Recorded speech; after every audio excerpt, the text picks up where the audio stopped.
Good afternoon, everybody, and welcome to the November edition of Leeds City Council Executive Board.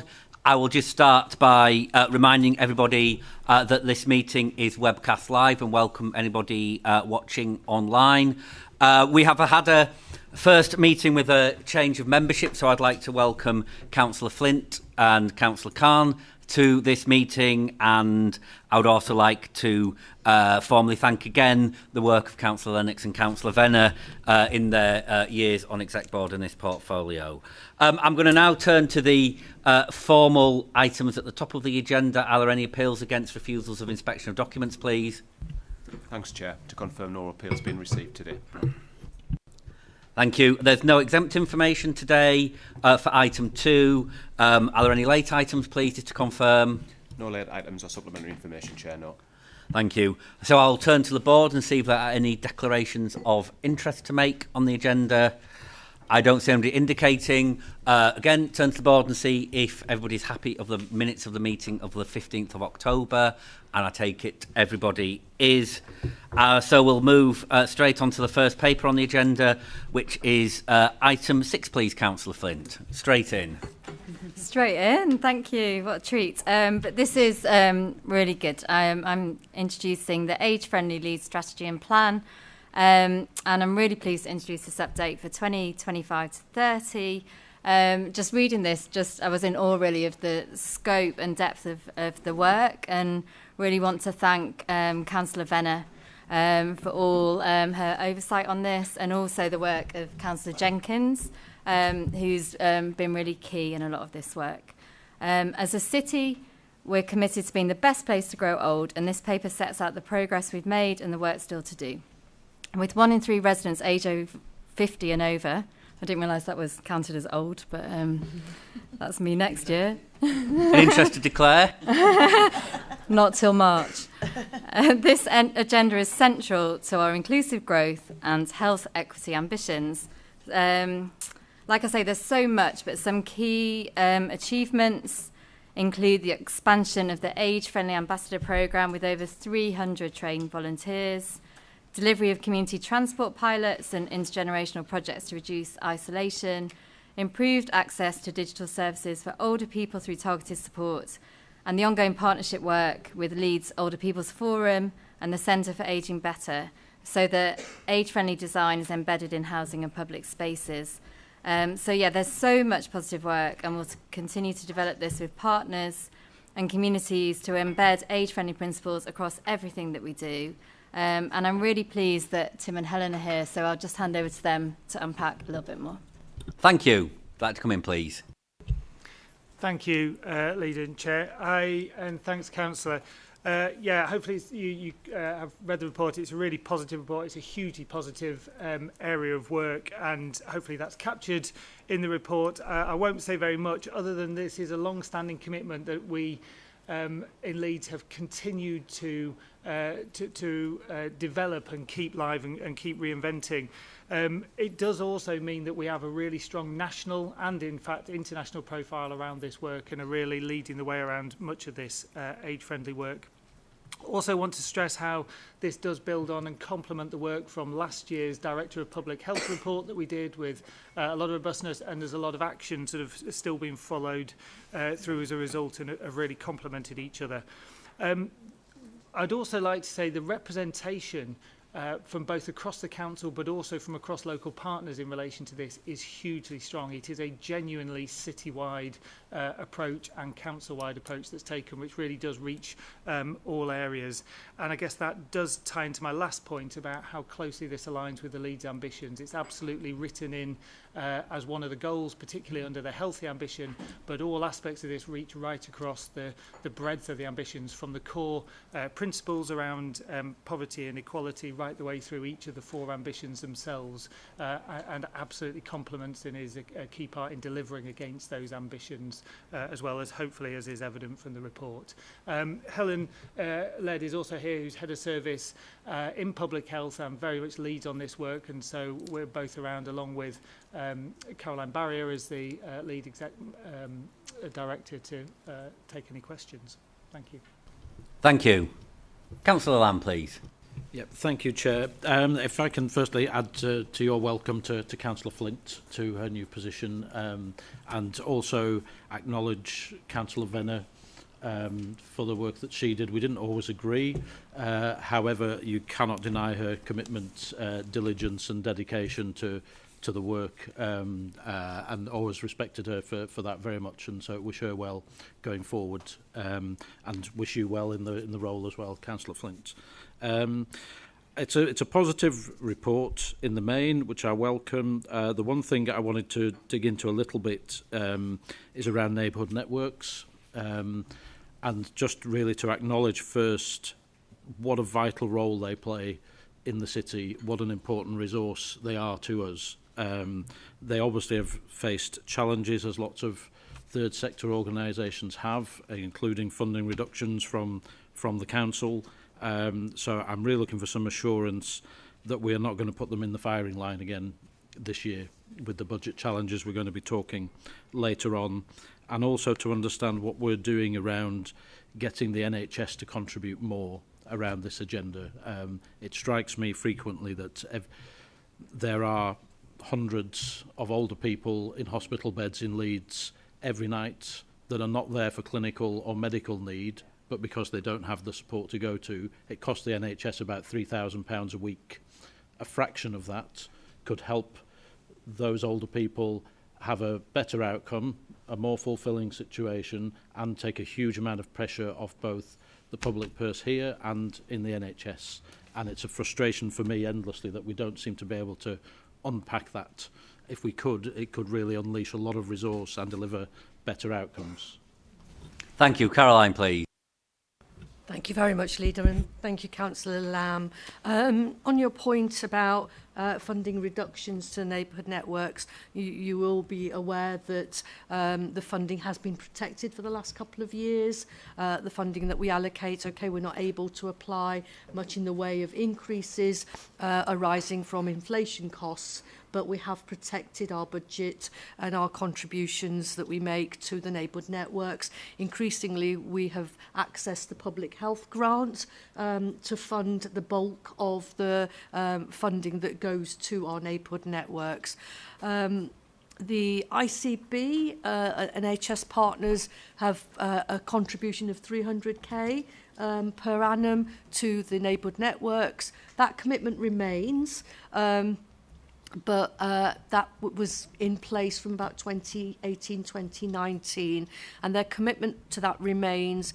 And there is indeed a recognition amongst the NHS partners that we work with of the value of the neighbourhood networks and the work that the neighbourhood networks do to keep people well, including preventing illness and deterioration in their health.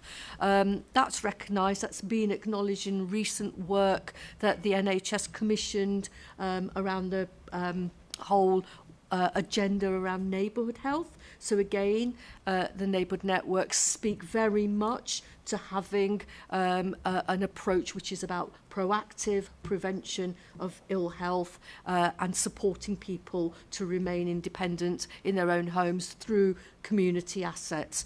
So we do continue to have these conversations with the NHS. They absolutely recognise the adult social care, but also the council's financial pressures. But despite those pressures, our commitments to the neighbourhood networks continue. We will continue to push on NHS partners on seeking any additional funding, but at the moment we know that that's not being met with agreement, but we will continue to have those discussions, I can assure you. Thank you, Caroline. Would anybody else like to come in on this paper? I don't see anybody else, so I'm going to turn to the recommendations on page 26. And I take it from the contributions, everybody is happy with those recommendations. That's great. And we'll move on to item 7, please, Councillor Flint.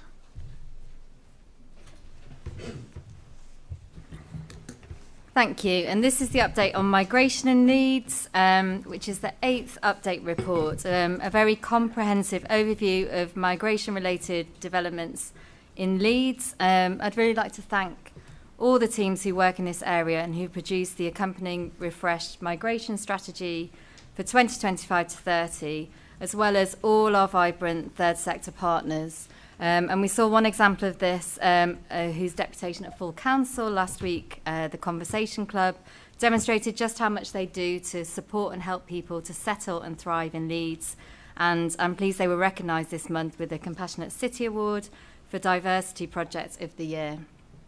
The report shows how migration work in the city continues to evolve. And while asylum draws a lot of attention, the report covers a much broader agenda, including education, resettlement, sanctuary, integration, and lived experience. It highlights strong relationships across services, communities, and the vital role of our third sector and the Council's small but strategic migration team. And this team continue to play a key role in delivering national government schemes, implementing policy changes, leading local projects to ensure that communities have access to the support and services they need. It mentions our dedicated resettlement team, who also continue to support Afghan families arriving in Leeds, as well as resettled Syrian refugees in the community. And our flagship migrant access project remains key to connecting new and settled communities and public services. Leeds remains a proud city and council of sanctuary, and we continue to support grassroots groups, empower community voices, and embed lived experience in our strategic approach. So the report demonstrates clearly the strength of citywide partnership approaches to migration and our shared ambition to be a welcoming, compassionate city that welcomes migration and thrives because of it. I'm happy to take questions, and there's also officers here. Thank you, Chair. First, I'm terribly sorry, I forgot to welcome Councillor Khan to his place as well. So my apologies, Councillor Khan, but you're very welcome as well. Good to have you as part of the team here at the table. So, migration. Yes, thank you for the introduction and the report, Councillor Flint. I'm sure you were delighted to get this one for your first outing at Exec Board. The first thing I want to say is just to recognise what shines through from this report, which is the sterling job that our staff do in this area around the city, often in very challenging circumstances and often unseen. And I think it's really important that we recognise what they do and what a good job they do in that scenario. They're not responsible for the policies, they're responsible for dealing with the consequence of what happens, and you can see in the report they do an excellent job, and that we're lucky to have them. I think the second important thing to recognise, as the report does, is the importance of migration to the city, and some of the language that's used at the moment is not terribly helpful, and I think all of us sat around this table will feel discomfort with some of the language all of our more senior politicians use on all sides at times. Migration has been really important for this city, and we wouldn't be as strong as we are without it, and I hope we can continue in that spirit. I think the difficulty is people mix up so many different things. They mix up asylum with illegal migration, with refugees, with economic migration, and it's become a very negative thing, where actually there are very many positives that come and we've benefited from, and we have to keep doing that. I think one word you touched on, which I think actually I would really welcome a report coming about integration in the city, which I think is something that we really do need to focus on. Leeds is probably better placed than many cities and has done a better job in that regard, but I think rather than focusing on immigration as the problem, integration is a much bigger issue, and I'd very much welcome some work on that. With all of that, on this paper, it would be remiss of me not to bring up the issues of Mary Morris House and where we are with that. I've had some briefings from planning officers, and I think I'm always conscious when we tend to slip into officer speak, which is not a criticism, it's professional speak around this table. There are lots of people who watch at home, and I hope I can say this with confidence that it may get alluded to at times. I'm not shy to criticise the council when it's appropriate. I'm certainly not shy to criticise the planning department when it's appropriate. With the issue of Mary Morris House, I think it's important I say I am confident that our planning department and our chief planning officer, who I hold in the highest regard, will deal with the application on its merits as they would with any other application. I have no hesitation about saying that, and I hope that will reassure the public to a degree that if I didn't think that was the case, I would equally have no hesitation in sitting here and saying it. The concern is that on the other side of the council, because not everybody gets, the planning department sits separately. Yes, it's part of the council, but it's its own legal entity in many ways, and it's a quasi-judicial process. When the council are pushing agendas, often the council is the one applying for permission, and it doesn't always get it, because that's the process. So in the case of Mary Morris House, which for the benefit of those who have no idea what I'm talking about, there is currently a live application which makes it difficult for what we can and can't say. It is for a certificate of lawful use to change that into accommodation for asylum seekers. Now, again, I'll be really clear, I know the planning department haven't come to a view as to whether a certificate of lawful use is the right mechanism to use. My personal view is it should be the subject of a full planning application, because it seems to me that there is a significant material change in the circumstances, and I've got a couple of questions in that regard. So if it were to go ahead, how long would it take to give the current level of wraparound care that you would need in that setting that we'd need in anywhere else in the city? And if it were to go ahead, what binding measures would be put in place to protect the safety of women, girls, children and students in that location?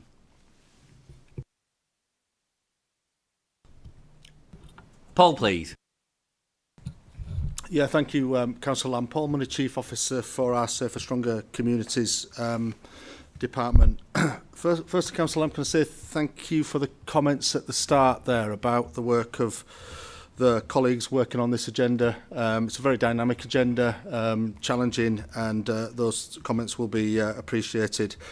As I guess is also your observations about the significance of migration generally and the value historically and currently that's provided to the city economically and I guess in terms of the richness of our culture. In terms of the conversations about Mary Morris House and our work with the Home Office, I think you'd be aware that the Home Office have approached us as a council with a view to potentially using that site as a means of supporting a general national move away from the reliance on the use of hotels for accommodation settings. As a consequence of that, we've been working really closely with the Home Office with regards to the feasibility and the work that would need to be undertaken at Mary Morris House. That work has also extended, obviously, to engagement with local members and indeed the local community. I think in terms of safety, I think it's probably important to say a couple of things. Obviously, we have been accommodating asylum seekers in the city for a number of years. So we, working in partnership as we do, particularly with West Yorkshire Police, we have experience of working with local communities and also working with particular settings. It's the Home Office's responsibility for ensuring that the arrangements at Mary Morris House are appropriate, and we are working with them to ensure that is the case. I think it's also important to say that in terms of safety, statistically, there is no evidence that any particular population group, and certainly this particular population group, are more likely to be a safety issue for any members of the community, including women and girls. That's not what we've seen in other parts of the city where we've been supporting the Home Office around the asylum population. Crime and criminality does exist in every population group, we recognise that, but we do, from a council point of view, as part of our community safety strategy, work really closely with West Yorkshire Police and a whole range of partners, some within the council and some broader. And we also work really closely with the local public to ensure that, first of all, we focus on prevention, we focus on early intervention, and we are absolutely focused on ensuring that everybody in the city is safe and feels safe. And that would be no different in terms of this arrangement if it subsequently comes online. It's our understanding that it would take some weeks and some months from where we are now to any potential operationalising of that particular site, the opening of that site, if that's what actually happens. And as you said, there's ongoing dialogue with our planning department about the application, but there's also a lot of work ongoing as well in terms of the engagement that we're doing with other services to ensure that any arrangements that potentially do come online do so in the right and proper way, if that's helpful. Thank you, Paul. Councillor Lamb, please. Thank you. I mean, I think you'll understand why local residents are deeply concerned about this, and that's why, in my view, one of the many reasons why this should be the subject of a full planning application, so there is proper democratic oversight, proper accountability, and any issues can be raised properly and addressed, and I think that's really important. One other question is, my understanding is that when the Home Office initially contacted the council, it was about the suitability of a different site in the city centre, and in those discussions the council determined and pushed back and said that is a wholly unsuitable site. They have obviously come back with this site, so was it the council that suggested they look at this, or was it the Home Office that suggested it? And presumably we haven't made the same representations as a council that we don't think this is a suitable site. Paul, please. Yeah, thanks, Councillor Lamb. Just to clarify, what we're talking about here with the potential use of Mary Morris House is a pilot arrangement. The Home Office are looking to pilot a number of different opportunities with a view to developing their arrangements for the support of people seeking asylum across the country. Some of those pilots may not be relevant and appropriate to all sorts of different areas for all sorts of different reasons. But I can assure Councillor Lamb that it was the Home Office who directly approached the Council in relation to the potential to use Mary Morris House. And that approach was made some months ago. Thank you, Paul. Councillor Lamb, please. Thank you. But just to be clear, we haven't made any representations from not the planning side, being very clear to make that distinctive, but the corporate council has not made any representations to say they don't think Mary Morris House is suitable. I'll bring James in, please. Yeah, thank you, Councillor Lewis. I mean, just to add to what Paul said, absolutely not. I'd like to just go back not too far ago when actually we got informed of developments like this very late in the process. So it's probably 2 or 3 years ago, if the Home Office were proposing, for example, to use a new hotel, we would be presented with a fait accompli in terms of a contract's been arranged and you can expect X number of asylum seekers within your locality within 2 to 4 weeks. And we had significant challenges with that, and we responded to the Home Office to say that there was a better way of working in partnership with local authorities in doing that work. So we established a couple of years ago a new working relationship where the Home Office committed to work with us and share with us any proposals that they had, and they are always their proposals with us, so we can do those community impact assessments, we can talk to local ward members and take a view as the local authority what we should be saying to the Home Office about any of the proposals that they've got on the table. And you're right, there was an example where we fed back where, having done a community impact assessment, we thought there were significant issues that we would be concerned about. And then sometime after that, the Home Office came back with another option, which was Mary Morris House, and we've engaged in a further discussion with them to progress that. But just to emphasise, these are all the Home Office projects. What is important for us is that they see us as playing a key role in doing those community assessments to make sure we get the right solutions in the right place. Thank you, James. Councillor Lamb, please. Just last couple of points on that. So, no, your point is very fair. We experienced that, as you know, in my community. Perfectly fair point. So the last two questions. Has the community impact assessment been done for Mary Morris House? And can members see that? And how long have these discussions been going on? Paul, do you want to go? Paul, please. Yes, sorry, Chair. Yes, the community impact assessment is ongoing. It's a complex process involving a number of moving parts and a significant number of services. But the community impact assessment process is ongoing as the conversations will continue. The significant development in front of us at the moment is in relation to planning, as you've already identified, but that process will continue, and there's no issue whatsoever, Councillor Lamb, with keeping you and anybody else updated in terms of the developments of that community impact assessment work. It involves a number of different services beyond the council, but we can keep you informed and briefed as things progress. Councillor Flint, please. Just to add I'm in the neighbouring ward, and just to reassure that residents are being kept up to date and listened to and heard, and there's open communication with the Headingley and Hyde Park ward members and neighbouring ward members. Thank you. Are there any more comments on this paper, please?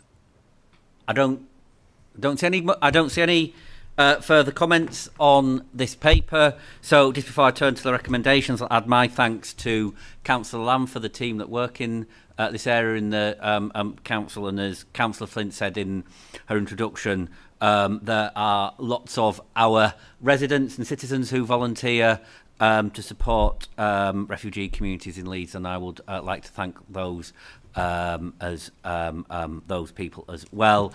And I'll turn to the recommendations on page 63 and see if everybody is happy with those recommendations, and I take it everybody is. That's great, thank you. So we'll move on to, thank you, Councillor Flint. We'll find something for Councillor Khan next time to have at Exec Board, and we will move on to Councillor Arif for item 8, please. Thank you, Chair. It's a privilege to present this report, which outlines the findings of the Care Quality Commission's assessment of Leeds City Council's adult social care services. The assessment was conducted between December 2024 and May 2025, including an on-site visit from the 19th to the 22nd of May. The final report was published on the 15th of October and is included as an Appendix A. I'm pleased to share that Leeds City Council received an overall rating of good with a score of 70 out of 100. The CQC found strong evidence of good practice across 7 of the 9 quality statements within their assessment framework. The report highlights several key strengths, including the skilled and committed workforce, staff who understand Leeds' culturally diverse communities, partnership working, enthusiastic and supportive senior leaders, effective safeguarding systems, processes and practices, and co-production strategies. Alongside these strengths, the assessment also identified areas for improvement. Importantly, there were no surprises in the report. The areas for development were already known and are being actively addressed by the service, something the inspectors themselves acknowledged. The areas of development were further explored at Adults and Health Active Lifestyle Scrutiny Board yesterday, where a presentation was shared outlining the actions adult social care are taken to address the areas of improvements that have been identified. Generally, the report was really well welcomed by scrutiny as well yesterday. Chair, I'm extremely proud of this outcome. It reflects the unwavering commitment, professionalism and compassion for our adult social care teams and their dedication to delivering high quality support for the people of Leeds. I also want to say a big thank you to Caroline and her senior leadership team for navigating us through this process. So thank you very much, Chair. Thank you, Councillor Arif. Is there anything you'd like to bring in, Caroline, please? No, I don't have anything to add, but very happy to take any questions. Great, thank you. Councillor Lamb, please. Yeah, thank you, Chair. So,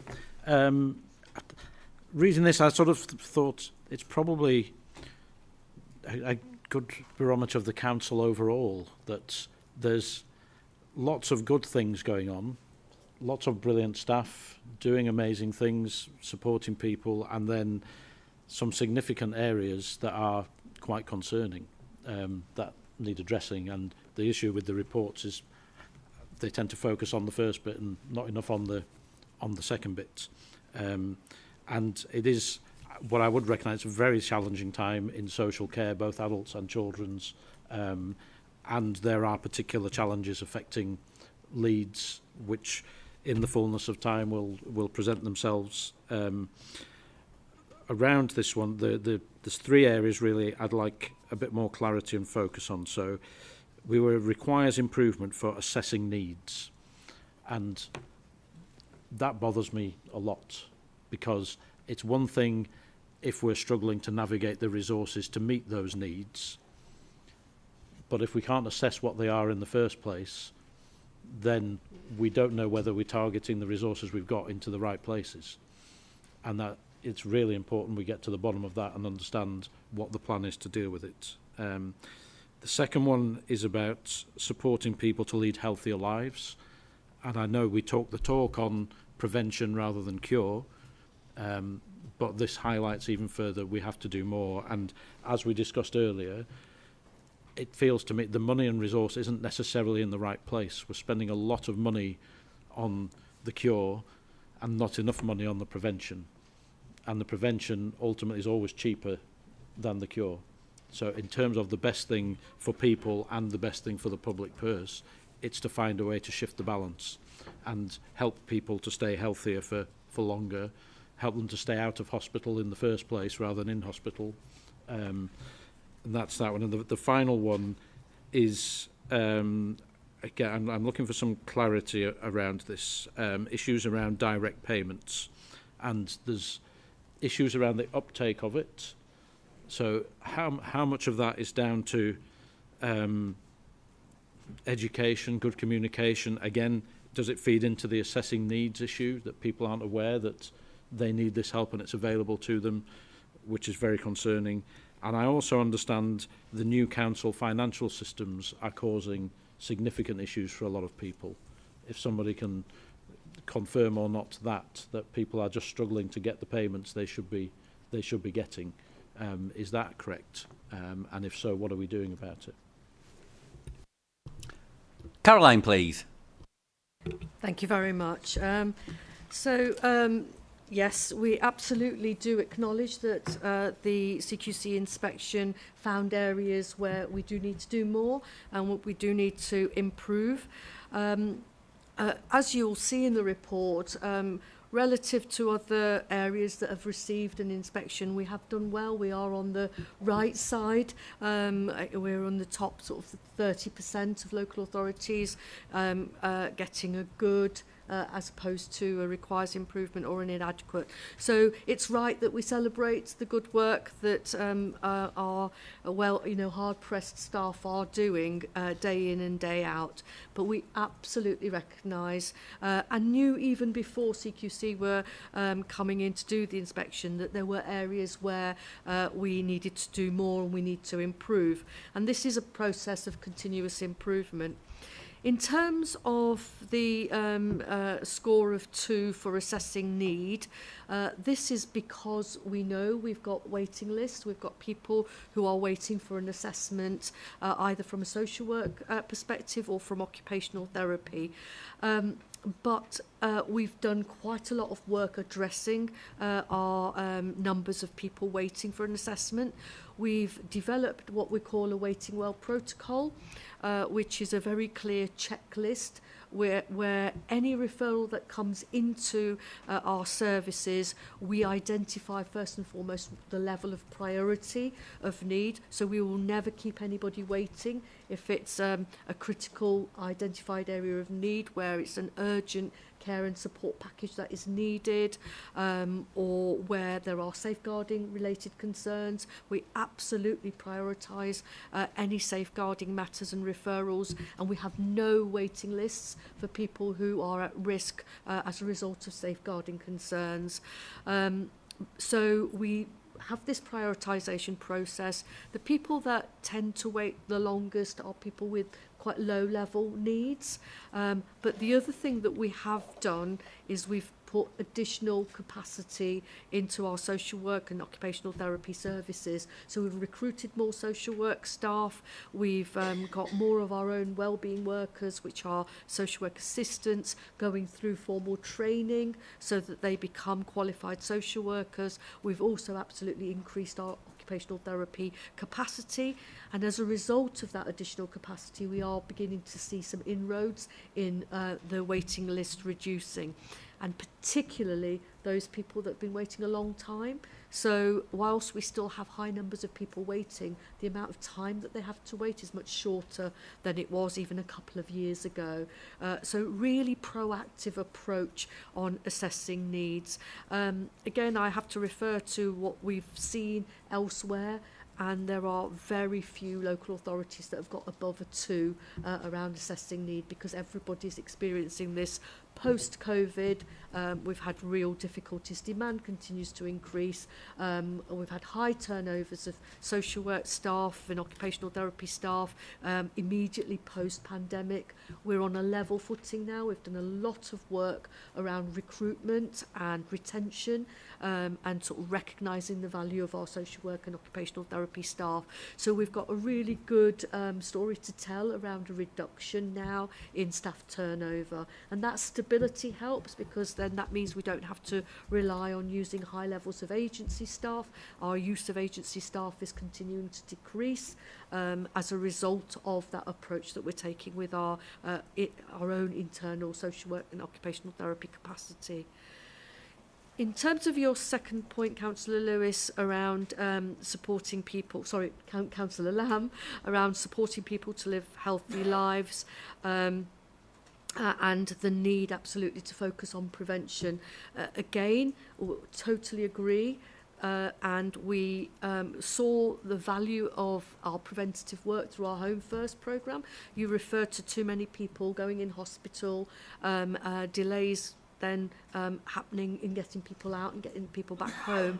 Well, we've been running our Home First programme now for 3 years, and that has had a significant impact in ensuring that people are not delayed. They're not delayed when they need to go to a hospital, but then they're not delayed when they are ready to be discharged. And we're seeing far more people returning home with a supported package of home care rather than ending up by default in a long-term care placement. Again, really focusing on how we can support people to stay as independent as possible for as long as possible. We have also embarked very recently on a adult social care prevention programme where we've had diagnostics undertaken. We've worked with an organisation called Newton who've completed the diagnostic, and we have now got an implementation programme to really focus that bit around stopping people needing care and support in the first place. Again, a lot of work done with our public health colleagues around keeping people healthy, preventing people's needs from escalating. Then when people are knocking on our door for care and support, looking at how we can access community support. You mentioned neighbourhood networks. Neighbourhood networks are a really key part of supporting people to remain independent and keep them healthy without the need for council-funded services. We recognise, of course, that people will always need care and support. We've got an ageing population, we've got demographics, we've got people with quite serious learning disabilities, autism, who are actually also living to a healthy older age, but then their needs become more complex as well. So the demographics definitely show a huge pressure on adult social care. This isn't unique to Leeds, it's a national phenomenon. We track the number of people that we're anticipating will need care and support going forward, including people who have a prevalence of dementia, looking at people who've got prevalence of falling, and we've got a really quite high level of focus of work around falls prevention to stop people falling in the first place so that they don't deteriorate rapidly. And again, this is part and parcel of a range of health and care programs to keep people living independently at home, and we continue to focus on prevention. And finally, direct payments. Again, this is a national issue. Take-up of direct payments is poor nationally. And the reason it is because it can be quite complex, it can be time-consuming to set up a direct payment, and it places responsibility on people themselves to arrange their care and support. So we undertake an assessment, our social workers undertake a social work assessment, a carer's assessment, or an individual's assessment, and they offer individuals a direct payment. So they say, this is the care and support you need based on your assessment. Here's an indicative budget that we can allocate to you. You can then employ a personal assistant or a team of staff, or you could go to a care agency yourself and commission that service directly. But very few people want to do that. Most people, particularly if they've come to us because they've hit crisis, they want a managed service. They want the council to sort out their service, commission the service from a provider, and then they're happy with that, so that they don't have to deal with paying their PA, employing their PA, finding cover when a PA goes off sick, a PA being a personal assistant, sorry. So direct payments take-up is always challenging. We have done a lot of work around explaining to people the value and benefits of direct payments. We've made what was a clunky system really streamlined to make it as easy as possible.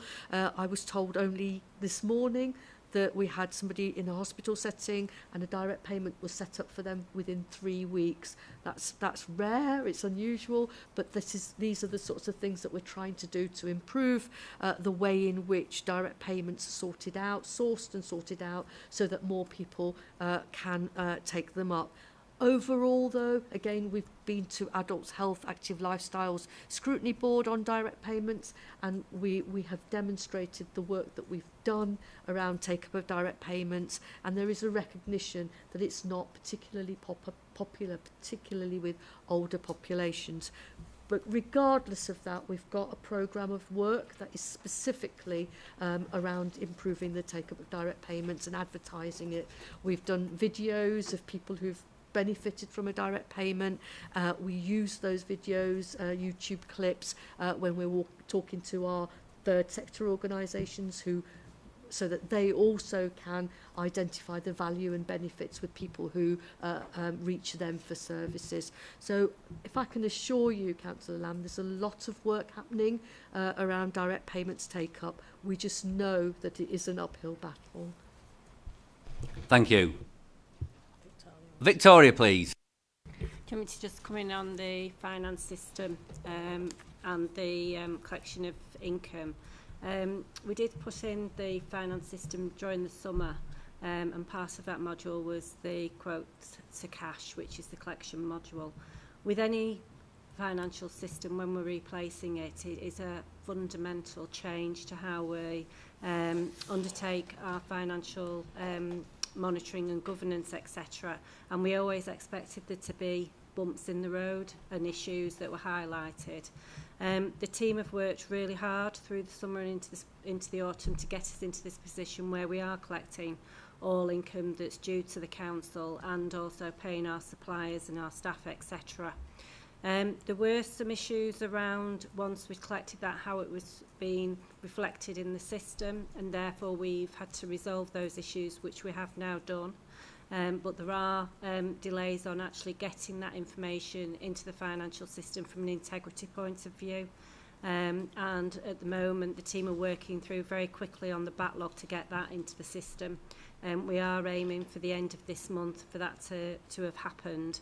I am very concerned that we only put in information that is accurate and complete and not rush the process and put in information that isn't. But the team are working full on trying to get that through.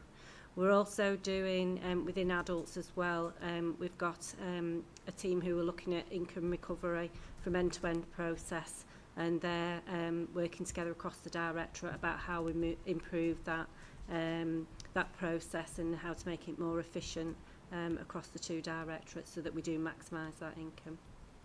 Thank you. Thank you, Victoria. I don't see anybody else wanted to come in on this report, so I'll turn to the recommendations on page 148. I take it everybody's happy with the recommendations. That's great, thank you. And we'll move on to item 9, please, Councillor Hayden. Thank you, Leader.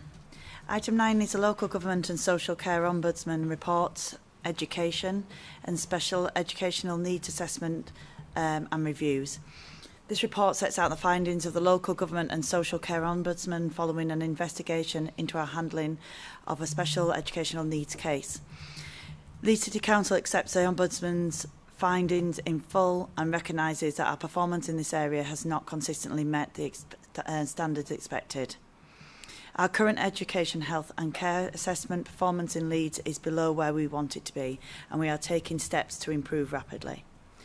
Service capacity has been reviewed and additional capacity has been put in place with further staffing expected from January 2026. Since September 2024, we've commissioned temporary educational psychology resource to help address the backlog, and we've introduced a new target operating model to strengthen our core teams. Work is also underway to make sure our processes and systems clearer for families to navigate, and schools are being supported with improved advice and guidance to help identify and meet needs earlier. The recent launch of the Inclusive Mainstream Practice resource was well received and provides a strong platform for collaboration with schools, partners and stakeholders to improve services and outcomes. Alongside this, we've invested £3.5 million this year to expand our educational psychology and SENSAP teams, with further investment planned. We've introduced digital tools to improve transparency, including a case tracking system for families and live performance dashboard. A multi-agency panel is now in place to support decision-making, and work is ongoing with health and social care partners to improve the quality and timeliness of advice. A designated social care officer will also be appointed in January to strengthen this work. Our recovery plan is ambitious but achievable. We aim to eliminate the current backlog within 18 months and return to full compliance with statutory timescales within 2 years. We are committed to delivering a service that is timely, transparent and responsive, and to restoring the confidence of families across Leeds.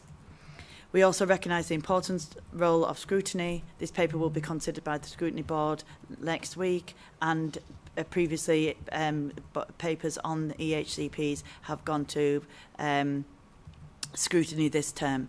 We welcome their continuing oversight and challenge as part of our improvement journey. I'll leave it there, thank you. Thank you, Councillor Hayden. Councillor Lamb, please. Thank you, Chair. Up until about 3 years ago, I was the chair of the Children and Family Scrutiny Board, and this was a significant issue then, and we didn't need the Ombudsman to tell us that. As a matter of fact, in that period of time, I think if I've got my timings right, and someone will no doubt tell me quickly if I'm wrong, we paid PricewaterhouseCoopers £750,000 to come and do some work to produce an action plan to address this. Now, I understand 3 years later that action plan is still in draft form. So why has it taken so long for that piece of work to come through? This Ombudsman report is about one person's experience with the council. I doubt anyone will challenge me around this table when I say this is the experience for most parents in Leeds of children with special educational needs. I think, for the record, it would be worth just someone clarifying that in the last financial year, long after Mr. X and his family had to experience this, 9% 9% of 764 cases were completed in the statutory time frame. And it's actually imagining what that means in practice. Imagine you're those families who are having real challenges with your children, and you're having to battle the very people who are supposed to be on your side to help you. Not for the first time. The bit that was missing in the introduction was a sorry. So the Ombudsman's instructed us to apologise to Mr X. It's a real shame that it took the Ombudsman to tell us that. We should also be apologising to all of the other families who are having to wait. In terms of questions on this, my understanding is that everyone who is beyond the 20 weeks should be compensated. Are we doing that proactively, or do we require them to go to the Ombudsman as well to get that compensation? Has provision been made in the budget for that? And if so, how much would it cost if we were to compensate everybody for the lengthy delays that they've had? We're going to move on to talk about significant overspends in children's services again, and it seems like it's a department that's happy to spend, and money's no object in that department unless your child has special educational needs and disabilities. And we really, really have to do far better. So the final question, who is going to take accountability for this situation? Thank you. I'll ask officers to come in at this point. Marion, please. Thank you very much, Councillor. The issue around education, health and care plans, you're absolutely right, Councillor Lum, and I haven't got an impression, I've not been in Leeds very long, but I haven't got an impression at all from anybody that there isn't full acceptance and recognition and acknowledgement that the system that we have in place is absolutely not good enough for our children, young people and families. And moreover, there is recognition of the impact that it is having on those families because of the delays that we have. I've been spending a lot of time talking to those parents and making sure that I can really get under the skin of what it means to them, because it's really important that we have and continue to hear about that lived experience to help inform us as we start to move on with our improvement journey. And as Councillor Hayden has identified and outlined, we've got a very ambitious but absolutely achievable plan for improvement so that we can improve to at least be in line with national within 2 years. And that's something that is absolutely achievable, and we have everything that is going to be put in place to enable us to do that. I don't believe that it did take the Ombudsman to apologise to the parent. I think this was an apology from the Director of Children's Services, but prior to that, my understanding is that the parent did receive an apology from the service. So I do want to assure you that that was what I was informed. However, I do think that it is unfortunate that, as you quite rightly say, our compliance is very low in this area, and that there are a number of families, vast majority of families, that aren't having the service that they should be getting by us being able to complete our education, health and care assessments within that 20-week compliance rate. We are working very hard to make sure that the tools and systems are in place to enable that to happen. And we are bringing additional capacity in and are very far down the line of having that in place in a matter of weeks, so that we can start to really get to grips with clearing both the backlog as well as making sure that the new assessment requests that are coming through are going to also be done within that 20-week deadline. Councillor Hayden, please. Thank you. Apology has been issued both after the Ombudsman publication, but before that as well. I am very sorry that our families in Leeds are not receiving the service that they deserve and that we are required to do. We are working really hard to address that. You talked about a draft action plan from PwC. That action plan has been worked on for 18 months. It's now an action plan that is 18 months old. It's not in draft. And some of the details that I outlined, such as the digital improvements and the live dashboard and the portal for parents, were as a result of that action plan, as well as bringing in extra capacity, etc. And this has all been discussed all along the way with scrutiny. What we're talking about now is the next stage of that, and an improvement plan to get us back, get us to compliance in as timely a way as possible. And as Mariam says, it's very ambitious but achievable, and we will work very, very hard to achieve that outcome. Thank you. Thank you. I don't see anybody else that wants to come in on this item, so I shall turn to the recommendations on page 237, and I take it everybody is happy with the recommendations in this paper. Okay, we shall thank you everybody, and we shall move on to item 10. We're going to introduce this item with a short presentation, which I think Councillor Cooper, would you like to introduce this item in the short presentation, please? Thank you, Leader. Yes, just very briefly, Exec Board members will be well aware that we bring an update to Exec Board every meeting on the financial monitoring of the year so far in terms of the financial position. At last Executive Board, I did mention that we were going to bring a much more detailed update this time around all the work that is ongoing to address the overspends, the particular overspends in social care in adults and in children's. So today we've got a presentation to go through with Exec Board members that Victoria will do, but Ed is going to just put in context some of the work that the organisation is doing to address the situation with the finances. Thanks, Leader. Thank you. Over to you, Ed, please, at the right moment. Thank you. Thank you, Councillor Cooper, as well. So I'll hand over to Victoria, Caroline and Ben to run us through the detail in a second, but I just wanted to make the context clear for Exec Board members as well. We are reporting significant in-year spending pressures here, as we have done through the year, and we know that these will put pressure on our year-end position, and Victoria will set out the detail of that.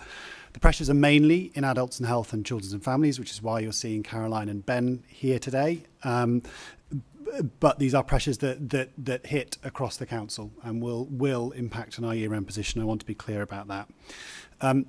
People across the council are working hard to make our savings targets for this year, and we think we're on track for 70% of those savings.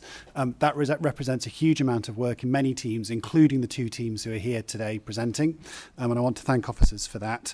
We will continue to look for more savings opportunities in year, and we'll also outlining today further spending controls that we're undertaking to make sure that we are monitoring literally every spend over £500 within the council, learning from our comparator and neighbouring local authorities, so working with our colleagues both in West Yorkshire and around in other regions to make sure we're deploying every tool we can. These are both, the areas that you're hearing from today are both demand-led areas with very clear statutory requirements that we must adhere to. That means that obviously our degree, the ability we have to control that demand is limited. However, that's not to say there is nothing we can do, but that is the context. Ben and I spent yesterday with many of our teams in Colonel House with the Children and Families team, including fostering kinship reunification. I think it's really important to be clear that the overspends you see today are not about teams not being committed to providing the support that our vulnerable residents need, and seeing the work of those teams to ensure that support is in place when it's needed was important and inspiring and is worth remarking on here. And a clear belief from those teams that cost control and the best outcomes for our residents are not in conflict with one another. And that what we are trying to do, particularly on the children's side, and Ben will talk about this, for many of the vulnerable children and young people, coming home to Leeds will be the right answer for them. and will be the best outcome for them. It will also be the right answer for the use of our resources. So there is a fundamental belief that we are doing things that are complementary with one another, and we need to push that further and faster. And Ben and Caroline will talk about that. You mentioned earlier, we talked about other agencies, and we're working very closely with colleagues, particularly in the NHS, trying to think about how we can make the joins between what we do and what they do work better. We've talked about discharges being one area in the adults arena. There are plenty of other examples, including in children's services, and that remains a very live part of this discussion, and is something that we and I personally want to take further with my colleagues elsewhere in the city. Finally, these figures are as robust as we believe we can be at this stage. We have had them, particularly on the children's side, a lot of independent support, making sure that we've got behind these figures and really understand them. We hope those figures will hold through the year. We cannot guarantee anything, because this is demand that we are not fully in control of, because it's demand that comes through the front door. So we believe that the figures today are robust. One thing that will be important is we talk about, for instance, with the looked after children external residential, that number coming down to a particular level. We are confident that that level is the right level, and that we've had that validated. The pace of how we get there will determine the extent of overspend through the year as well. So that is one feature of what you'll see in future months as well. So whilst we do believe these are robust numbers today, we need to be clear that we will continue to transparently report the best forecast we can through the year. So hand over to Victoria from here, and then Caroline and Ben to take us through the slides. Thank you, Ed. Okay, so as Ed has set out, we're going to overall position at the end of September, and then I'll hand over to Caroline, who'll detail the demand pressures within adults and health. I'll cover those within children's and families, and then I'll pass over to Ben, who'll look at the work that's been undertaken with across external placements, but also with Newton. And then I'll just go through in a bit more detail on the additional cost control measures that we're proposing to put in place. So as you can see in the report that's presented this afternoon, we are forecasting an overspend of 39.5 million. That is up from where we reported in October, but we did know that we were waiting the outcome of the work from Newton around the children's and families and the sufficiency strategy to make sure that we did have a robust position in place. As Ed has said, we had got 107.5 million of savings to be achieved in this financial year, and the majority of those have been achieved, apart from where we are seeing those pressures both in children's and adults around demand, where those savings were predicated on reducing that further. The other directorates are virtually balanced or near enough there to that position, but there is significant work still continuing within those directorates to manage a number of pressures and to mitigate those, but also to try and achieve an underspend position to help with the current overall overspend. So I'll now pass on to Caroline, who's going to cover adults and health. Thank you. Thank you. If you don't mind, the first slide that I'm going to cover just gives a little bit of context around our demand pressures. Just to say that we have a demand budget of 309 million, and even a very small variation in that, variance in that, has quite a significant impact. So 1% of variance equates to £3 million worth of either overspend or otherwise. We have for some time been doing a lot of forecasting around what we anticipate our demand will be in the next financial year. This is based both on trend analysis and also on a whole range of different intelligence. But what we have found, particularly post COVID, is that the forecasting has become more and more difficult to do, and that in winter pressures and latter parts of a financial year can be very difficult in terms of predicting then the budget requirements for the following year.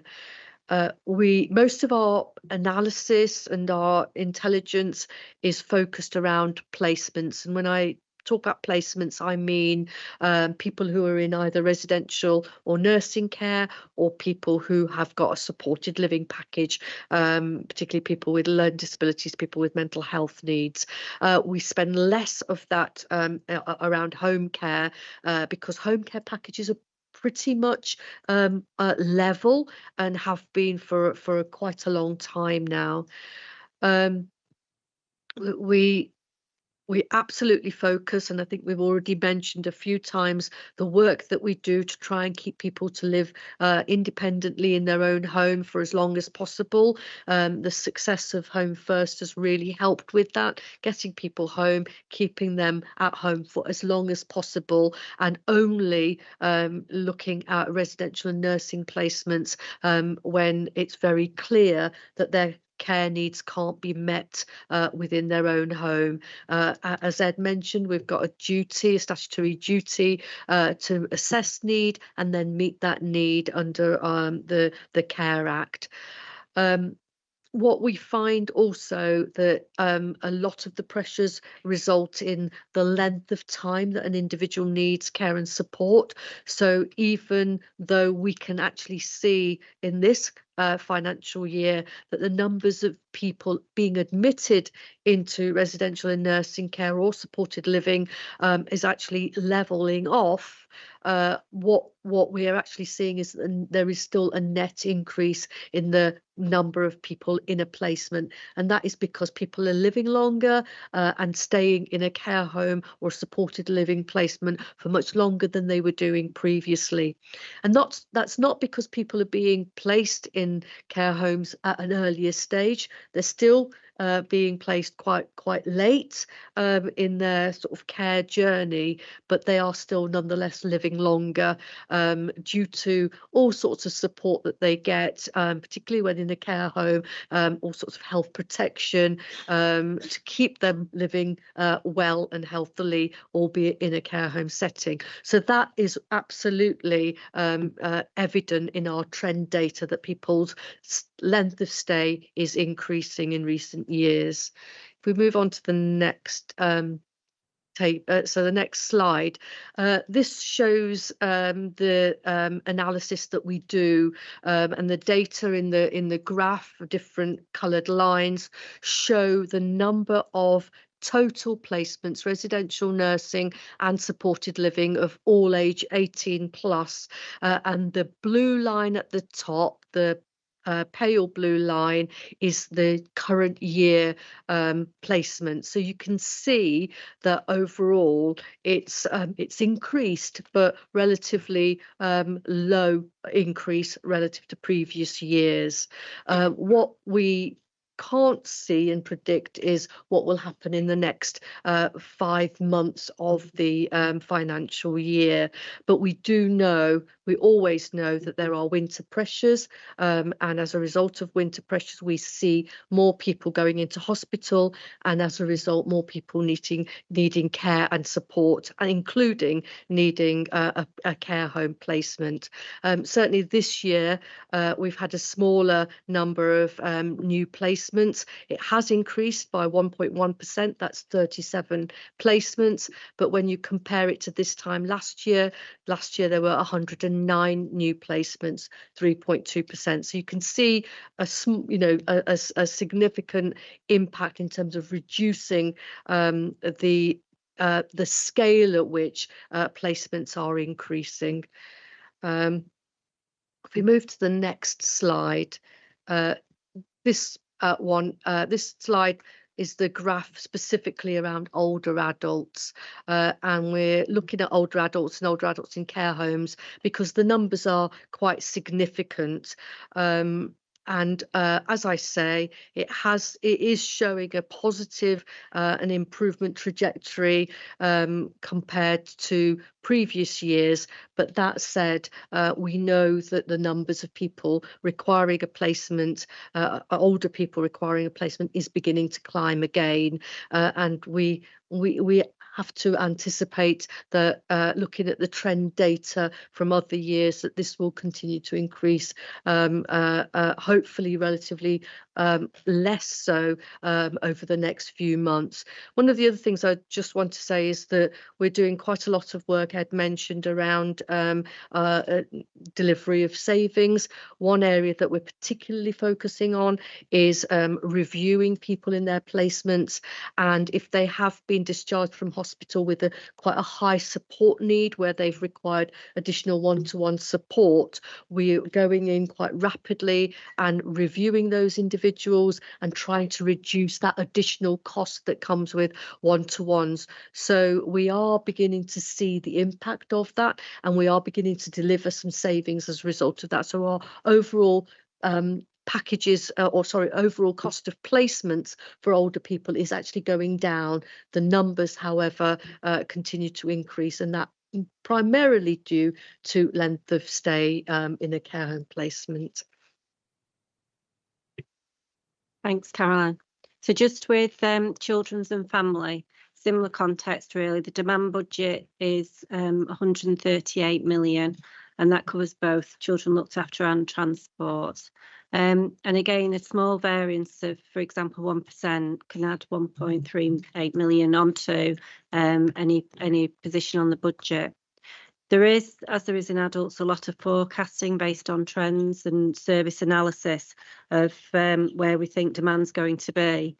However, it's really difficult to forecast what's going to happen throughout the year, and also if there has been demand increases on the previous year, the impact that would have on future years as well.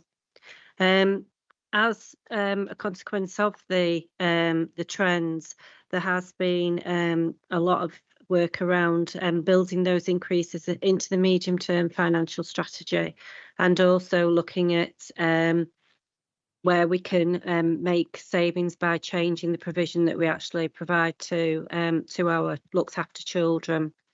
The Directorate also continues to look at what's happening socially to see if there's ways that we can mitigate some of the increased costs that we've been seeing, and are working hard on the social care practice. But there has been quite a number of, in the birth rate has reduced, but that birth rate, when it was at its peak, is moving through now into adolescence, which is one of our most costly placements. So we're seeing that move through now, and that is particularly in the most deprived areas of the city, which is obviously making that more difficult.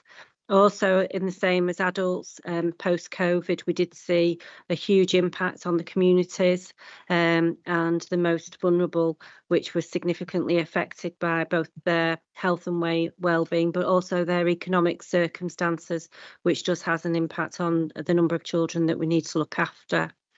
There is also the increase in the complexity and of those children that need to be looked after, which is increasing the levels of cost of that provision for those children. And we also have greater awareness around those young people that are exposed to grooming gangs, to levels of domestic abuse and misuse of drugs and alcohol, which all does have an effect on those children.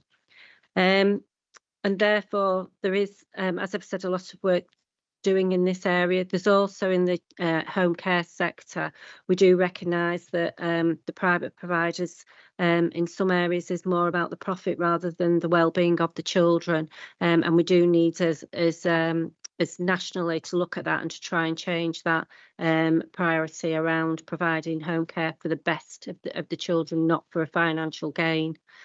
And all that has had an impact on the financial position. Just around children's and family in totality, the overspend mainly, as we've said, is in looked after children and our external placements. But as we move those children into other provision, we are seeing an increase in cost, which is what you would expect, mainly around that supported accommodation and leaving care. And also, as we move those children into our independent foster agencies, we are seeing an increase in that area. But not just in the children looked after, we also have pressures in other non-CLA budgets. We've talked about previously, as part of this meeting, meeting about the learning education psychologists that we are recruiting to. There is a pressure around the children's centres following that review, and then we have got some other savings around the directorate staffing and the CHAD service. So I'll now hand over to Ben, who's going to just give a bit more detail on the external placements. Thank you.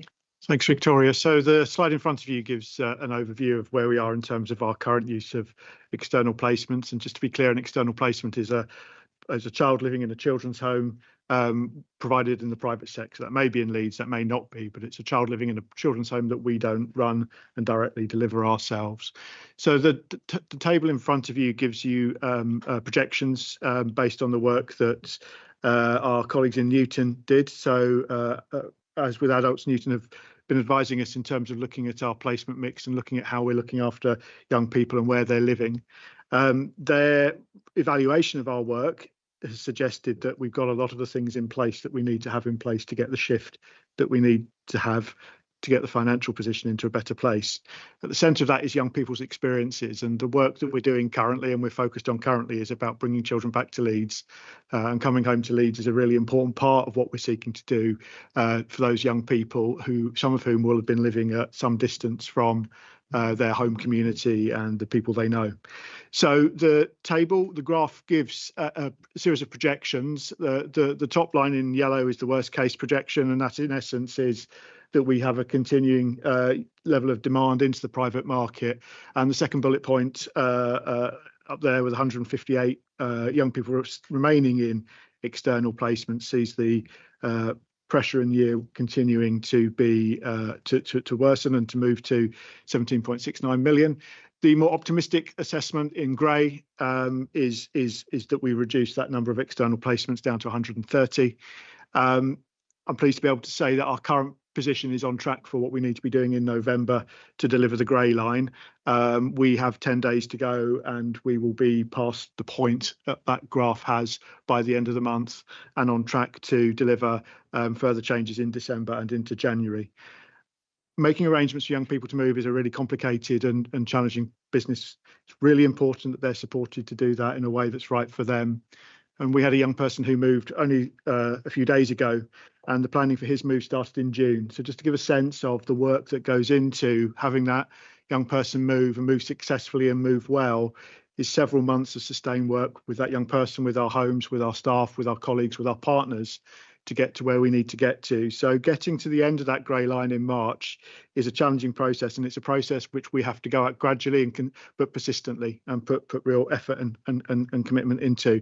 I'm really pleased to be able to say that we have teams and services that are doing that and working really hard to achieve that. Next slide, please. So our colleagues in Newton evaluated where we were in terms of the young people we were looking after in external placements, and they looked at some of the measures we'd put in place already. So we'd started a process of reviewing children's care arrangements, and we'd started that in July on the last day of the Ofsted inspection. And we'd begun to review each child's placement. We began to look at which young people could move, for whom it would be in their interest to do so, and where we could find good quality care for them. And Newton were able to identify that we had a process in place that was effective and that was getting the change we needed to see. They were also able to identify that we'd arrested the increase in demand coming into the system. And from a year in 23-24, where we had a significant increase in demand, we'd got that weekly intake down to a sustainable figure. And actually, we're starting to see reductions in the amount of care that we were having to provide. So Newton were able to confirm that we had in place the right strategies and right approaches. Their evaluation of the children's journeys had gone into external placements indicated that they'd gone normally as a result of their placement. They were in a family placement coming to an end prematurely and in an unplanned way. And they identified a number of measures that they felt would be helpful to prevent that happening. Positively, those measures were measures we'd started to put in place for cases that at the beginning of this financial year, and that we're starting to see effective outcomes from. At the core of what we're trying to do is to keep children in stable care arrangements for them, care arrangements that support their development, and care arrangements that support them in growing into be young adults who are able to make their way in life and do really well, as we'd aspire for any of our children. We've put significant investment into our reunification work, and you will have heard previously about the work that team's doing. I'm pleased to be able to say we've expanded that team and are currently recruiting into that team. And that team supports young people in care going to live with their families. We have a range of services for young people in care to support their placements. And those things are contributing to delivering a sustained reduction in the demand that we have, and a sustained improvement in the security and the stability of children's care arrangements.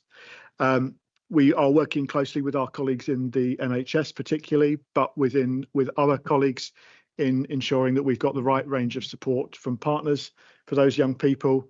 There's some nationally innovative work going on, particularly in the health offer to our young people who are looked after, that we should be really proud of in Leeds, and will certainly make a significant contribution, both in terms of the outcomes for those children, but also in terms of how we care for them and what settings we care for them in, and their ability to thrive in the care that we offer. So our focus is on making sure we have the right provision at the right time.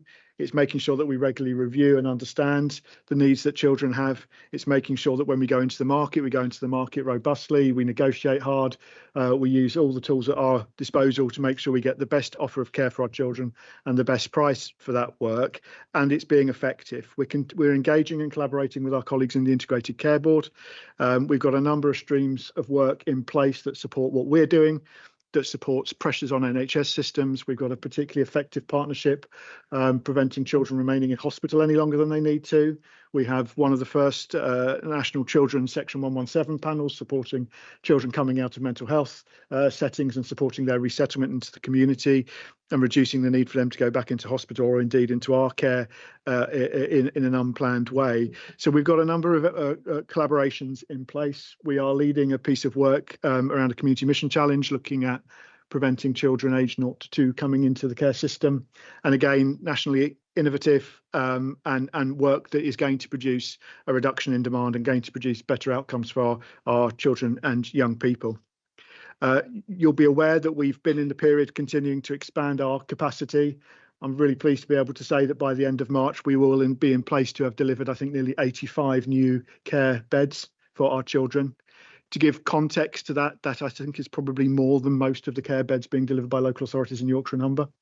So we are a substantial deliverer of our own care to children, and we continue to deliver that care in a really effective and really positive way, and our Ofsted judgments continue to support that. Our work with Newton has enabled us to do some modelling over the next few years, and we understand the flight path to getting into a sustainable position in terms of the amount of care that we need to use. And we have strategies in place which will start to deliver over the next 6, 12, 18 months a sustained reduction in care by having a significantly more coordinated and organised package of support around children's care arrangements.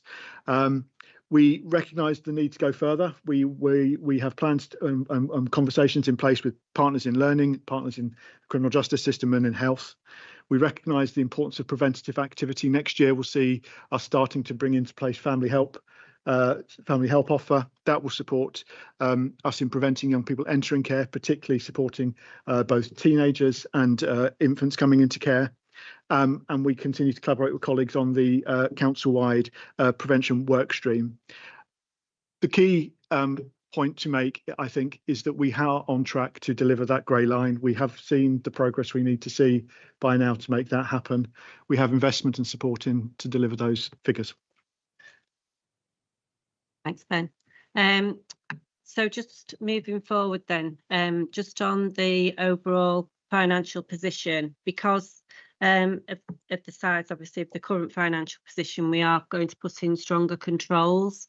These will be across the whole of the council, and these come into 5 key areas. The first is any new grants that we receive by the council. We'll be looking at those and robustly reviewing them to see if there is anything we can do around the current provision of services that we do to comply with those grants.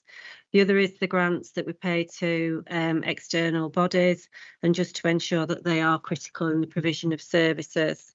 We are looking at all expenditure above £500, so how we incur that expenditure either through raising orders or through purchase cards, and we will be reviewing to make sure that that is critical in the delivery of services. As part of the approving vacancies, we'll also now be including requests for agency and overtime to try and minimise that spend in those areas. And then finally, we'll be reviewing all contracts, extensions and exemptions to make sure that we're achieving as much value for money as possible, and that we have reviewed them and got a clear brief on what those contracts are for, and that we do actually realise the benefits from those contracts. This is all being implemented with clear communications across the whole council so that people understand what they need to do, and we're putting robust governance around compliance around that, and for ensuring that everybody is clear on what that is achieving and needs to be done by when. Okay, so I think that's the main things that we're covering from the presentation. Thank you. Thank you, Victoria. Councillor Cooper, anything? Councillor Lamb then, please. Yeah, thank you, Chair. That was very helpful. I think that the first thing I'd like to say, because I think it's really important, is to thank the finance team that we have in the council, and to set the context for saying that. As you know, I run a small business. One of the most important things I have to do as the responsible person for that business is appoint a really good accountant. I'm also really clear the job of that person is to tell me accurately, openly and honestly what the position is. That person is not responsible for the position. That's on me. In the council world, the financial team are responsible for making sure we account for everything properly and making sure we know what the accurate, up-to-date position is. They do it brilliantly, and we are very lucky. And I want to be really clear, they are not responsible for the position we're in. They're responsible for making sure we know the position that we're in. And yeah, we are very lucky in Leeds and very well served. Coming to the position we're in, obviously we've heard a lot of words. It's important context. There's an awful lot to this, and I both apologise and not for the number of questions I've got, but there's a lot to get into. What does it mean in practice? I think I'd summarise it in two things to put it in plain English. We're very near the bottom of the piggy bank for the council. We have 3 reserve pots essentially to go at. One is for social care, which I think was about 7 million for simple maths. One was a strategic reserve, which was, I forget the number, about 15 million. Someone tell me if I'm wrong. And then we have our general reserves. And it doesn't take a mathematical genius to realise we are going deep into our general reserves to get to the end of the year, and it wouldn't take many more shocks or many of the assumptions that have just been presented to be wrong for us not to find ourselves right at the bottom of the piggy bank. That's what it means in practice. And then what does that mean for people who might be watching at home? It means you're all going to have to pay more and get less in return. We're going to come on to what it means for the medium term, but this is about where we are this year. It's as serious a position as I have known in my nearly 20 years on this council. We have never got this close to the bottom of the piggy bank in that time. I really hope everything that's just been set out in terms of the assumptions is accurate. Experience, you'll appreciate, tells me to be a little bit sceptical, because we are used to coming here and finding the position is worse and worse. It just can't. We have to deliver on these things, and the questions I've got are in that context. So I'll come back to children's and deal with that last, if that's okay. So on general things, one thing that seemed to be missing from the 5 stronger controls at the end was addressing sickness absence in the council. I understand that we are an outlier, that sickness is much worse in Leeds than in comparable councils. I'd like to understand why. I believe we're about to recruit 20 members of staff, if we're not already in the process of doing that, to address sickness, which will increase the wage bill by more than £1 million, and the objective is that that will save £70,000 net, which seems, now, if I'm wrong, please tell me, that's what was explained to me, but it seems a strange way to go about it. When we've got good, robust HR policies, why don't we just enforce those? And also, I think everyone in the council is labouring under the impression that there's a recruitment freeze. Now, I've been spending a lot of time in recruitment panels of late and getting lots of feedback from colleagues who've been in recruitment panels, and there's a real disconnect between what's happened to the FTE headcount during the recruitment freeze and the idea that there is a recruitment freeze. So my second question, in addition to the one around sickness and what we're doing about that, is how much have we spent as a council on recruitment consultants during the recruitment freeze? Andy, please. Thank you very much. Thank you, Councillor. So with regards to your question about sickness absence, our current sickness absence rate is about average for core cities. Nevertheless, we are taking the view that we want to work very hard to reduce that over the next 12 months for all the reasons that you've said. And we are busy at the moment recruiting 10 new sickness absence case workers to help us to do that. That's a 2-year programme to do two things. So those 10 case workers will work alongside services right across the organisation to try to manage particularly long-term sickness absence cases. And then the second thing that they will do is then build and support managerial capability and confidence to manage sickness absence themselves in the long term. That is built around an invest to save case. And we are going to bring forward for the December Executive Board some very specific savings review on this, which you'll see this time next month. But we are optimistic that we can actually save significantly more on that intervention than we will in terms of recruiting those 10 posts. Details will come out in the December Exec Board, but certainly we do have a very explicit plan on that, which we'll set out. To complement the additional resource, we're also about to launch a new specific intervention called Be Well at Work, which will offer a wraparound additional effort to support services and managers with the absence management piece that you've referenced.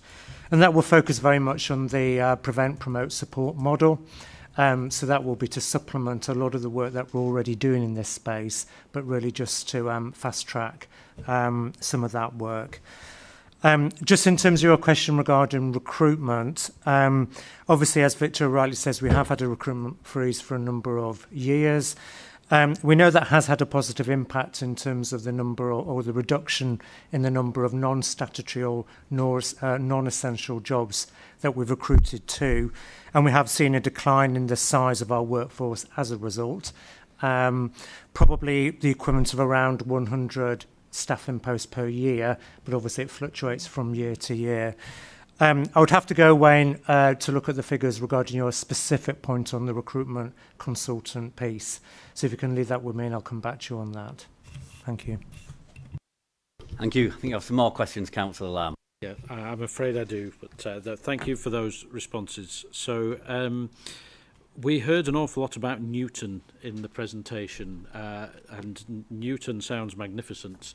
I think for the benefit of anyone who doesn't know, it would perhaps be useful if I could just direct two quick questions to Councillor Hayden, which is how much has Newton cost and who and what are they?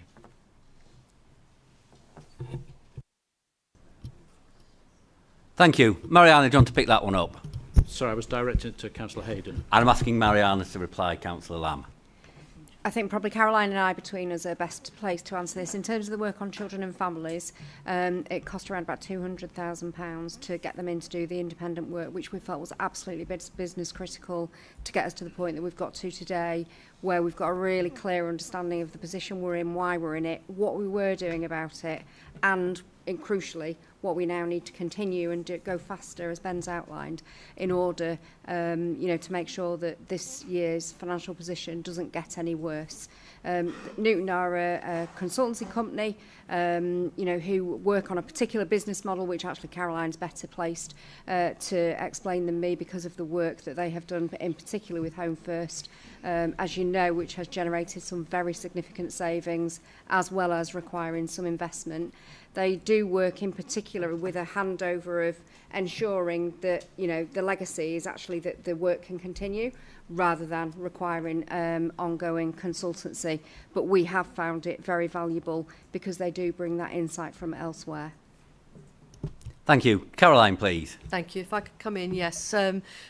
We started to work with Newton First in 2023 around the Home First programme. They were brought in across the health and care partnership by chief executives at the time because we were hemorrhaging so much funding out of a system that wasn't working very well around hospital discharge and not reaching good outcomes for people. And as I alluded to earlier, for adults and health, that meant a lot of people ending up in long-term residential and nursing care well before they needed to, and at significant cost to us and at poorer outcomes for those individuals. So combined across the whole health and care partnership, we contributed to a funding pot to bring Newton in. The cost of that came to something in the region of 7 million across the wide partnership, not just for the Leeds City Council, but the financial benefits have been really quite significant. So our adults and health contribution to that was a one-off cost of 2.6 million, but we have already seen savings in the region of £6 million on an annual recurrent basis, primarily from stopping people going into residential nursing care too soon, and also because we've made our reablement service much more effective. We're working across with LCH around active recovery and just getting people home into independence much sooner. And this is a sustained then a trajectory of recurrent savings across the whole system, looking at a target of about £24 million. So the initial cost for Newton to do the Home First programme as a one-off cost was rewarded across the health and care system. We've also brought Newton in recently to do an adult social care and a health diagnostic on prevention and proactive care. The council, adult social care, together with Leeds Community Health, put in a pot of £250,000, so a combined pot of money, and Newton have done the diagnostic, and again they've identified savings opportunities in the region of between 8 million and 14-15 million pound on a recurrent basis if we move to implementation of that prevention programme. So they've got a real clear track record of delivering sustainable efficiencies, with significant direct savings reductions, as well as improved efficiencies as well, working across a range of social care services, not just confined to adults but also children. So they've got some real expertise around children's social care. They're working with quite a number of local authorities in this space. Thank you. Sorry, Marianne, do you want to come back in, please? Yeah, thanks, Chair. Just to add, we obviously always ensure that we follow, procurement procedures and policies in relation to this, and, our own constitution, delegated decision notices, etc., to make sure that whatever we're doing it, compliant with any appropriate legislation and our own, good practice on governance. Thank you. Councillor Lamb, please. Thank you, Chair. I mean, it's slightly disturbing that the executive member couldn't answer that question, but we'll move on from that. Can you confirm that this wasn't planned as part of the budget originally, and it's a mid-year decision to spend this money on consultants to come and tell us why we're overspending? in these departments? Again, some of the work predates this year, the Newton work that Caroline has alluded to. The work on children and families was a decision in the summer, recognising where we were with the in-year position and what the outlook was, and we felt something different was needed. Thank you. Councillor Lamb, please. Yeah, thank you. I had a finance briefing on Monday, and I asked this question twice to make sure I'd got it right, and I'm going to ask it here, just to, again, because I'm struggling to believe, I'm sure that I was given the right answer, but I'm struggling to believe it given what was presented. So, of the £29 million almost overspend in children's services, what we were told on Monday was 25.1 million of that is not demand-led. It's because budget action plans weren't delivered. And I asked it again to make sure I'd heard it correctly. So did I hear correctly? Is that right? 25. I appreciate it's linked to demand-based services, but it's not as a direct result of increased demand. It's because action plans weren't delivered on time. It's to do with the sufficiency strategy. So it's around some of it is to do with the increase in numbers, but it's around the actions that we were taking to deliver the sufficiency strategy. Whereas we'd projected to get to 77 as part of that sufficiency strategy, but actually at the moment we're at 158, which is why we've brought in Newton to say what are the actions that we need to do to get us to a realistic figure by the end of this financial year and then for future years, and that's the work that's been undertaken. Thank you. Councillor Lamb, please. I think it's the last one, depending on the answer on this one. So about 18 months ago, and in our budget amendments earlier in the year, I started looking into the prospect of using boarding schools to help us with dealing with the issue of external residential placements. Those placements cost, on average, we're told £6,000 a week per child. In some cases, £10,000 a week. In some cases, more than that. A boarding school typically would be about £16,000 a year, and they have the capacity to take on children and young people. They would be happy to do it. I presented that to officers. We put it forward in the budget amendment. Some people sneer when I suggest it. One of the biggest proponents of this is the current Deputy Prime Minister, David Lammy, who is a trustee of a charity that does exactly this. So why has it not been taken forward and explored as an option at this point? Ben, please. Thank you. We're committed to getting the best outcomes for our young people, and we're committed to them doing really well. And if we're able to identify boarding school provision that's going to meet their needs, and that's something we'd explore and would look at in detail, and would look to talk to providers about what they could do. Our experience is that isn't there, but it's something that we're exploring and we're interested in looking into. And if there's anything you can assist us with in that, we'd be happy to look into it. But our commitment is to getting the best outcomes for young people and providing them with stable care and stable outcomes. And if that's through boarding schools, and that's something we're prepared to consider. Our experience is that it's not been so far, but if there's opportunities there, we'd absolutely want to explore those. Thank you. Councillor Lamb, please. Yeah, with the greatest respect, I have provided that information and it hasn't been looked into. And that's my frustration, that we've done some of the work. I perfectly accept it will not be the right outcome for many looked after children, but it could be the right outcome for some and have the benefit of saving a lot of money to the taxpayer. And my understanding is, unless someone tells me, we've provided information and it hasn't been looked into. Ben, please. Thank you. I haven't had that information, so if you can share that with me, I will have a look into it and I'll find out more. But what I would say is that the young people we're looking to move and the young people whose care we're looking for most frequently are young people with quite significant need and quite significant complexity in how they need to be looked after. It's young people who would benefit and do well in a boarding school are not young people we're typically looking for care, because where they tend to be stable where they are, they tend to be doing well where they are. So again, if we're able to identify a young person for whom that would be a good fit, it's something we'd explore and something we'd look to get in place for them if we thought that was the right thing to do to help them make progress. And if you can share the details with me, I'll have a detailed look into it and I'll reply to you. Thank you. Councillor Hayden, please. Thank you.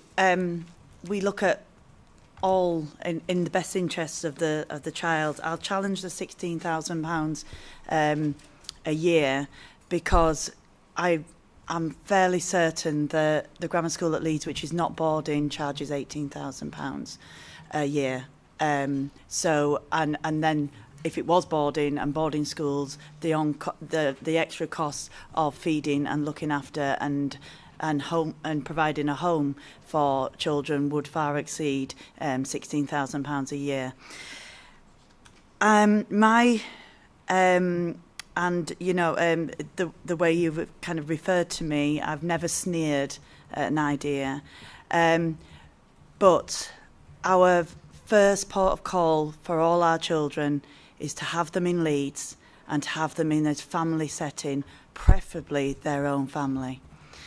That is not possible for many of our children, but that is the ultimate aim, because they are the best. A family setting is the best outcome for children and young people when they are being looked after. And we are working really hard to make sure where there is the complexity of need that means that young people cannot be cared for in a family setting, then that complexity would mean that a standard mainstream boarding school may not be a suitable setting for that young person.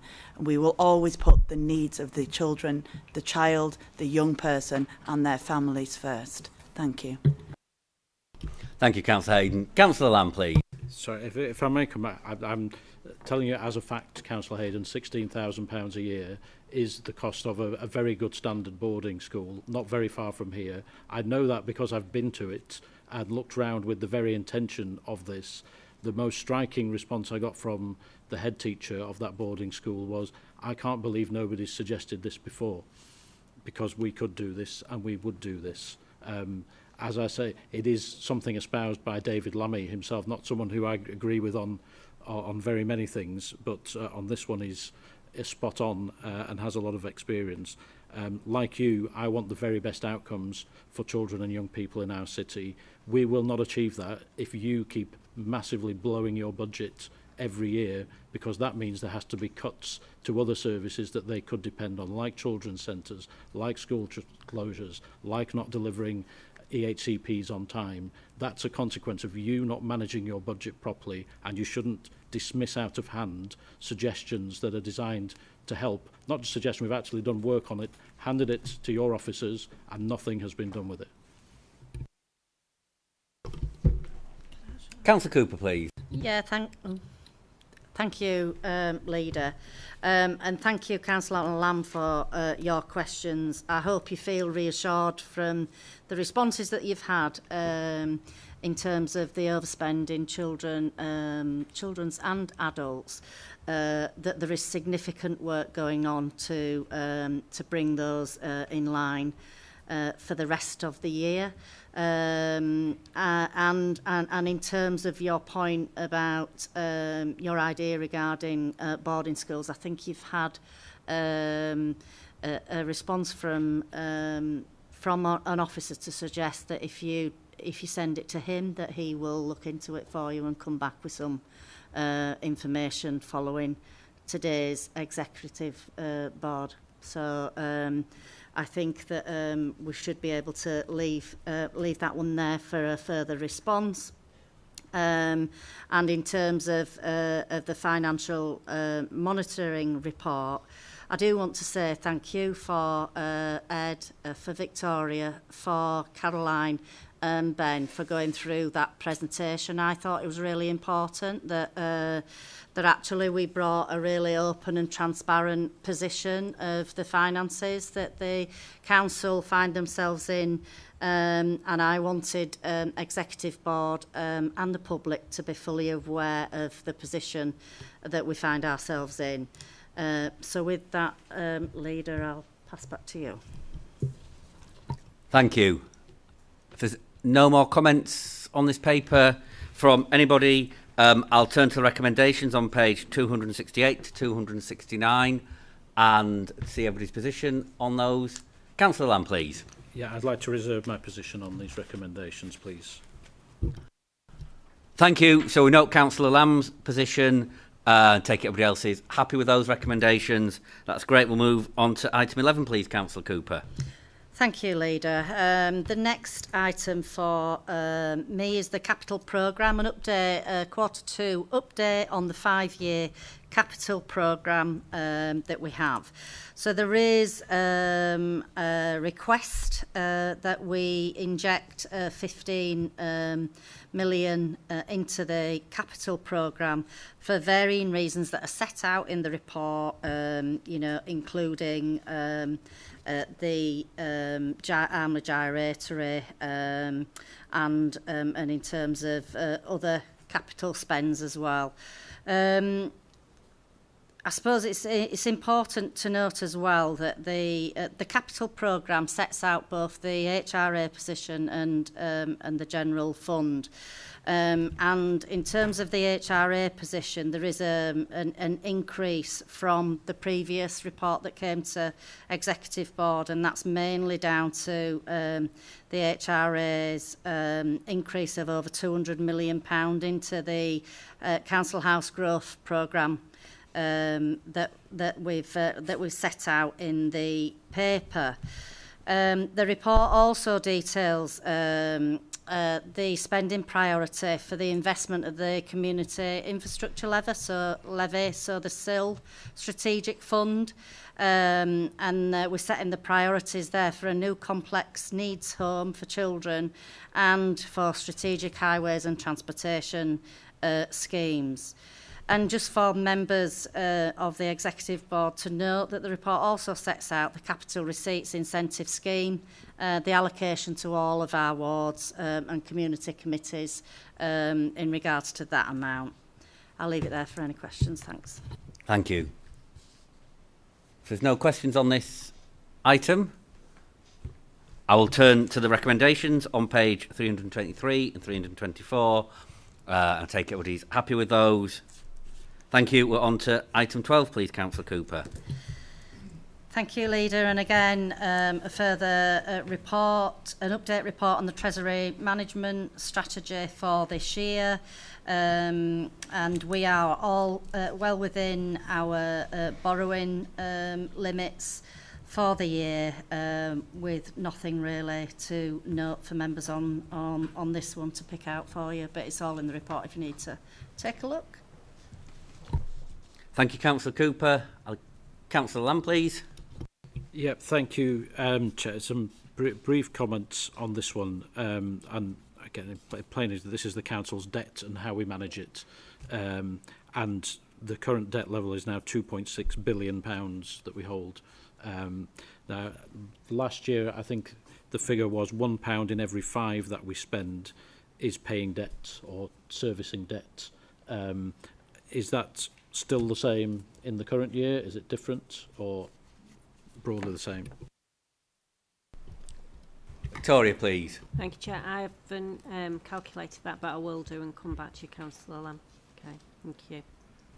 Can I just add to Victoria there that actually we've lowered the amount of borrowing from the earlier forecast that we had as well by 126 million. Councillor Lamb. Thank you. Yeah, I mean, managing this kind of stuff in the current climate, good Lord, I wouldn't like that job for all the tea in China. I mean, in a competitive field, we have got the most bungled budget in history coming up, certainly in my lifetime, which has been announced, re-announced, pre-announced, unannounced, and goodness knows what's going to happen next week. What that has done has put interest rates into a massive whirlwind, and trying to predict where we go with this, I've got absolutely no idea. There's one other point that's come. I wasn't quite sure where to bring it up, but it feels relevant under this. Yesterday, as a result of all of those bungled budget announcements by Rachel Reeves, Sky Bet have announced that they're leaving Leeds and taking their headquarters away, which is a £30 million a year loss to the Treasury and a significant loss to Leeds. They'll still have an office here, but most of their senior operations are going. On top of the NHS England reductions in Leeds and other things, what sort of impact is all this going to have on A, our receipts coming in, and B, in terms of being able to manage our borrowing and make decisions in anything other than the short term? I think just to reassure Councillor Lamb and others, our borrowing isn't managed through Sky Bet, if that was what you were implying. But maybe the government. Victoria, please. Thank you, Chair. Obviously, I wasn't aware of the recent things, but we do manage the Treasury Management budget on a long-term basis. So we look at where we're borrowing over the next 50 years, and we look at the yield curve to see where the most value is, and we are tracking that constantly to see where there are opportunities to borrow, which means that we have at the moment been doing more short-term borrowing while we've been having a look at what's happening with the interest rates, because at the moment they are staying higher than we'd expected for longer, and that's why we've switched from longer term to short term borrowing, so that we make sure that we don't tie ourselves in for long term at higher rates than when they potentially could drop. But the Treasury Management team are all over this and reviewing it on a daily basis, and if there's an opportunity we make a decision very quickly to secure that longer term debt. Thank you. Thank you. And of course, the council's debt, we can't borrow to cover day-to-day spending. All the council debt is around the things we invest in to make our city great, and there's not many occasions, I know, when it comes to spending the money that the Conservative group opposes it. So I think there has to be a link between obviously what our all the great facilities and work we do in the city, and like I say, the debt is around the capital demand for the investment. It's not for day-to-day spending, and certainly, certainly, like I say, the capital programme is very popular and often widely and enthusiastically supported by the Conservatives and all the other opposition groups in the council as well. So with that, I shall move to the recommendations on page 341, and I take it everybody is happy with those. That's great, and we'll move on to item 13, please, Councillor Cooper. Thank you, Leader. My final report for today, which is the revenue savings for 26-27, sorry. In September, I brought an update of the medium-term financial strategy that had reported in there about the estimated budget gap over the next 3 years, and in particular about next year's budget gap, which is estimated to be around £101 million. And so in the report that that's in front of you today around the revenue savings is the first iteration of some of the revenue savings that are proposed. In the usual kind of tradition and way that we work these things, we usually mention them here at Executive Board and then leave it to other areas where we may discuss them further and more politically. So I'll leave it there for now, Chair. Thank you. Councillor Lamb, please. Yeah, thank you. There's a couple of questions and then a comment. And as you say, normally we just keep our powder dry at this point. The situation is significant and very different to what it looked like it was going to be a year ago for this financial year. And one thing I've noticed since I became leader of the opposition is I get an awful lot more anonymous correspondence now than I ever used to, some of which is very quickly filed appropriately, some of which requires a bit more scrutiny to make sure, I'm always wary when someone doesn't want to put their name to something. But I got one piece of information after the Executive Board papers were produced this week, and did some work to check that it was accurate, and it was around the council's forecasts, and what it showed was a table that for each of the last 5 years, with one exception, by the time we get to year 2, so the year after next, of the projections, they have always been, on average, 200% wrong. So it's always 200% worse than we predicted. Now, I fully accept they're based on the best information that's available at the time. But history tells us whatever is in here will be twice as bad when we get there. So it's, and we're in a pretty bad state, as we've already discussed. So the thing one thing that keeps striking me, and in A, we've got note the business as usual savings presented. I think we're way beyond business as usual. And I actually think what you alluded to, Councillor Cooper, our traditional approach is you as the administration will gradually bring forward your proposals of how to save the money. We will say very little about it until it gets to the budget in February. We'll put our ideas forward. You'll vote them all down. You'll steal some of them quietly during the course of the year and implement them anyway, and take them as your own, and things carry on. I actually think we're getting to a point where I have a lot of respect for you, Councillor Cooper. I disagree often, and all of the executive members around this table. We often disagree on the best way to do it.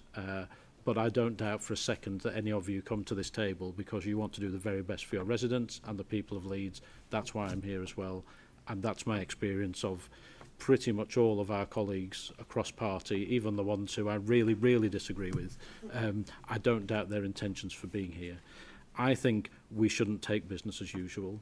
I think we should actually put the politics out of this and try and work on this together this year, and get to the end of February and present to the people of Leeds, because I think that's probably what they want us to do, not have a political argument for 3 months about whose fault it is that we're in this position, or who's to blame, or you shouldn't have done this. Just accept we are in the position we are, take our responsibility as elected members and work together to deliver a budget that actually delivers what we need it to deliver and does the savings. I'm up for it if you are. I'm sure I haven't asked any colleagues in other parties. I dare say they would be up for it as well. Over to you. Well, I have to say that this report before us today is business as usual savings. There are no service reviews at all within it, and that's in terms of the language used as business as usual, that they are what directors should be able to just get on with without reviewing the service delivery or having an impact on that. So that's why they're termed as business as usual in this report. I take your offer very seriously, Councillor Lamb, because we are, working towards setting a budget for next year, and it will come to December Executive Board. We don't know, we're not in a position yet to know what's going to be the outcome of the budget, despite, what people have said and their thoughts about what's either going to happen or not going to happen. We don't know until it actually happens. And then we get the settlement. But we have to work towards setting a balanced budget for the organisation to move forward for next year. And I am happy to talk to you outside of this meeting to see how we may be able to work together while we do some of that. Councillor Lamb. Thank you. I welcome that response. And it was just to add, this is a criticism of the Treasury and governments of all colour of how ridiculous it is that we're going to have to wait till just before Christmas. We probably won't even know in the budget next week what funding envelope the council has to work in while we're wrestling with what savings we may or may not have to make. Hopefully this government might do something about longer term settlements and things like that. There's been lots of talk about it, but it's absolutely ridiculous that we're in a position that it will literally be just before Christmas, and I suspect there won't be too many presents in the stocking they give us when they hand it over. Victoria, please. Yeah, can I just come back on the projections across the number of years? it was 5 years ago that we started having the medium-term financial strategy, which forecast over the next 5 years.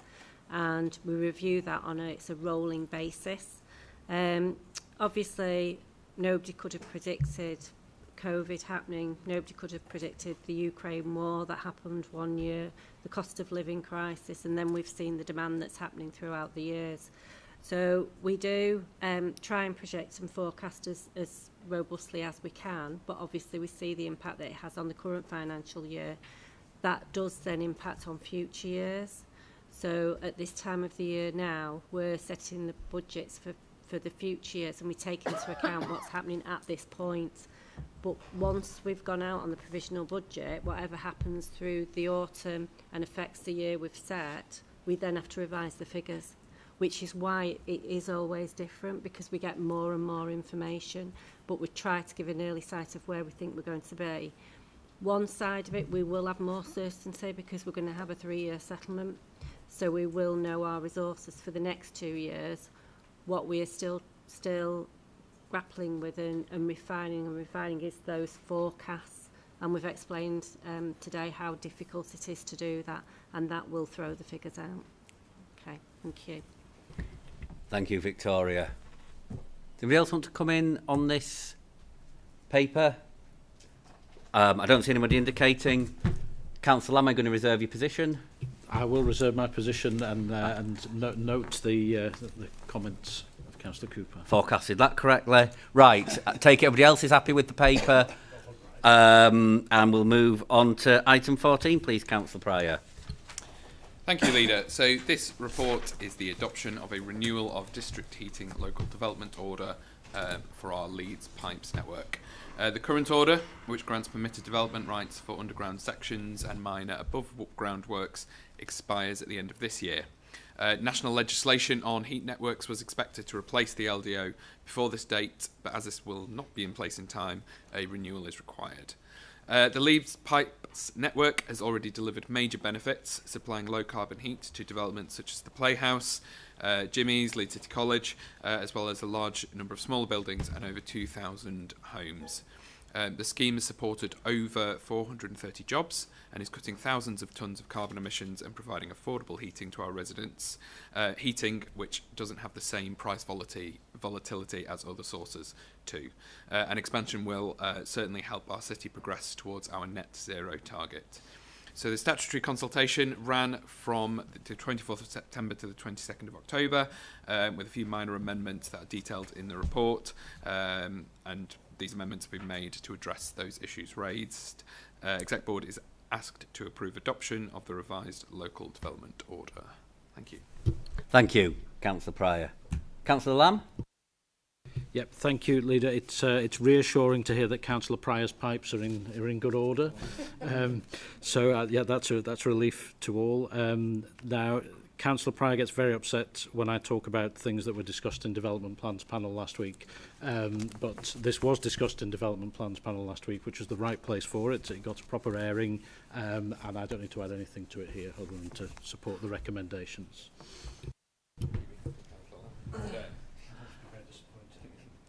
That's great. Your memory works sometimes. Right, I will turn to anybody else who wants to come in on this.